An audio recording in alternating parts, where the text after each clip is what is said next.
My name is Kevin Friede, and I'm an interventional cardiologist.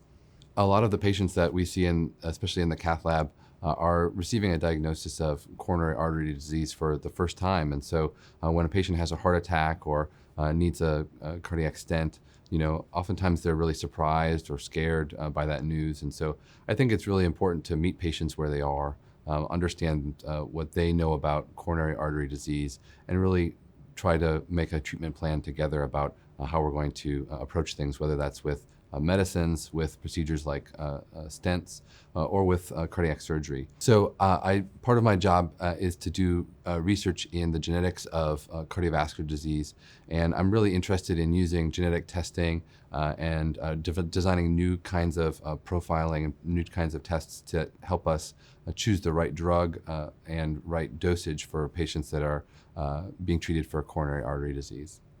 So I think the most rewarding part of my job is really to see a patient, kind of in an emergency. Some of the procedures that we do happen in the middle of the night or on the weekends for someone who's maybe having an acute heart attack. And I think it's really valuable and rewarding to take a patient who gets rushed into the hospital with an artery that's blocked, that we're able to open up that artery safely, get them through the cath lab, get them out of the hospital, and then to see them in the clinic doing a lot better. I think that's one of the most rewarding areas of cardiology, at least I think so. Outside of work, I have two small children, two little girls that take up a lot of our time, of course, and then also, really enjoy spending time outside with them and going to basketball games, going to things around the triangle and trying out new restaurants and different places for the kids. One fun fact about me is that I actually, growing up, went to French immersion school. So all of my schooling growing up was